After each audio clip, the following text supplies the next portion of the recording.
Welcome to Suguna's home making. இன்றைக்கி நம்ம சேனலில் ஒரு சூப்பரான ப்ரோக்கோலி வறுவல் செய்ய போகிறோம். நம்ம இப்போ எப்படி செய்கிறதுன்னு பார்க்கலாம். ப்ரோக்கோலி வறுவல் செய்கிறதுக்கு ஃபஸ்ட்டு தண்ணி பாயில் பண்ணி வச்சுருக்கிறோம். பாயில் பண்ண தண்ணியில் 1/2 டீஸ்பூன் அளவு சால்ட் ஆட் பண்ணிக்கிறோம். ஆட் பண்ணிவிட்டு ப்ரோக்கோலி நம்ம கட் பண்ணி வச்சுருக்கிறோம் சின்ன சின்னதாக, அதை போட்டுக்கலாம் பாயில் பண்ண தண்ணியில். இந்த தண்ணியில் 1 நிமிஷத்துக்கு அப்படியே இருக்கட்டும் இந்த ப்ரோக்கோலி. ஏன்னா இதில் பூச்சி இருக்கும். காலிஃப்ளவரில் எப்படி பூச்சி இருக்குமோ அதே மாதிரி தான் ப்ரோக்கோலிலையும் இருக்கும். நம்ம 1 நிமிஷத்துக்கு அப்படியே வச்சுட்டு அதுக்கப்புறம் அடுப்பு ஆஃப் பண்ணிக்கலாம்.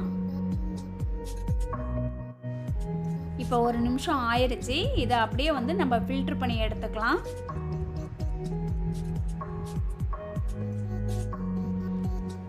இப்போ பேனை ஸ்டவ்வில் வச்சுக்கலாம். ஸ்டவ்வை ஆன் பண்ணிக்கிட்டு நம்ம 2 டேபிள் ஸ்பூன் அளவு எண்ணெய் எடுத்து வச்சுருக்கிறோம். எண்ணெய் ஊற்றிக்கலாம்.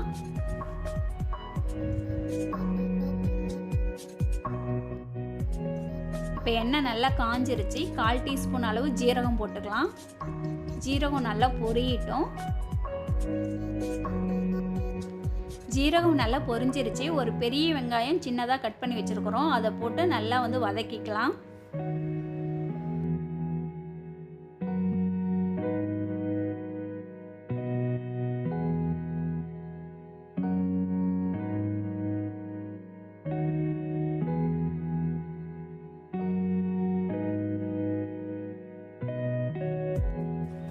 வெங்காயம் நல்லா வதங்கிருச்சு.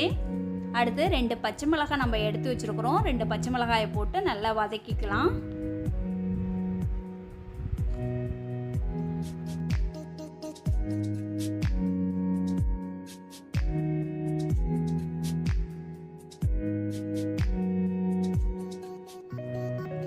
அடுத்ததாக நம்ம ப்ரோக்கோலியில் இருக்கிற தண்டு நம்ம எடுத்து வச்சுருக்கிறோம். சின்ன சின்னதாக கட் பண்ணி அந்த தண்டை போட்டுக்கலாம். ஏன்னா தண்டு ரொம்ப மொத்தமாலாம் இருக்காது, மெலிசாக தான் இருக்கும். தண்டை போட்டு 1 நிமிஷத்துக்கு நம்ம நல்லா வதக்கி விட்டோம்னா நல்லா வெந்துடும் தண்டெல்லாம். ஏன்னா ப்ரோக்கோலியில் பூவும் தண்டும் நல்ல சத்து. அதனால் நம்ம எதையுமே நம்ம வேஸ்ட் பண்ண வேண்டாம். இதில் நல்லா மிக்ஸ் பண்ணிக்கலாம்.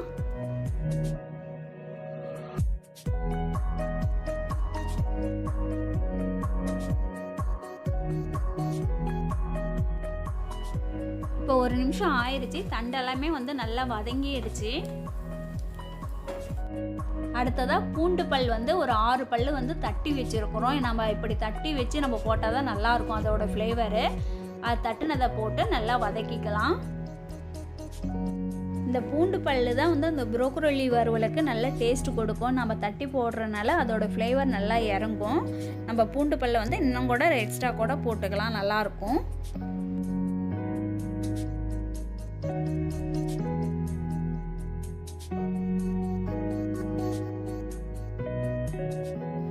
ப்ரோக்கோலி வறுவலுக்கு தேவையான அளவு உப்பு சேர்த்திக்கலாம்.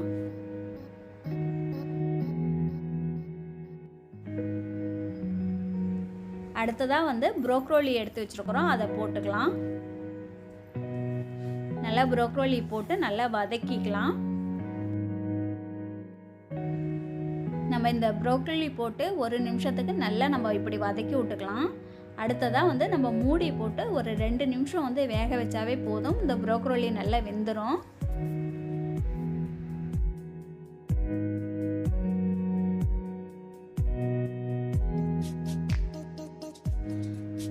இப்போ இந்த ப்ரோக்கோலியை 1 நிமிஷத்துக்கு நல்லா வதக்கி விட்டாச்சு. அடுத்து மூடி போட்டு 2 நிமிஷத்துக்கு நல்லா வதங்கட்டும். நம்ம மீடியம் ஃப்ளேமில் வச்சுக்கலாம் அடுப்பை. இப்போ 2 நிமிஷம் ஆயிடுச்சு. ஓப்பன் பண்ணி பார்க்கலாம்.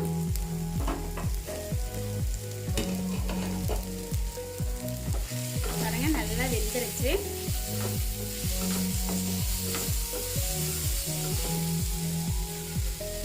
அரை டீஸ்பூன் அளவு மிளகுத்தூள் எடுத்து வச்சுருக்கிறோம். மிளகுத்தூள் ஆட் பண்ணிக்கலாம்.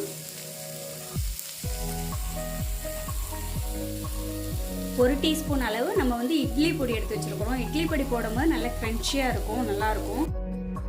ப்ரோக்கோலி போட்டு ரொம்ப நேரம் நம்ம வேக வைக்கக்கூடாது. ஏன்னா வேக வச்சா நல்லா சாஃப்டாகிடும். சாஃப்டானால் அதோட டேஸ்ட்டு நல்லா மாறிடும். ப்ரோக்கோலி நல்லா க்ரன்ச்சியாக இருக்கும் போது நம்ம அடுப்பு ஆஃப் பண்ணிக்கலாம். அப்போ தான் அதோட டேஸ்ட்டு நல்லாயிருக்கும். அவ்வளோதான். இப்போ நம்ம மல்லித்தலை தூவிக்கலாம். நம்ம டக்குன்னு ஈஸியாக டேஸ்ட்டாக சூப்பராக செஞ்சிடலாம்.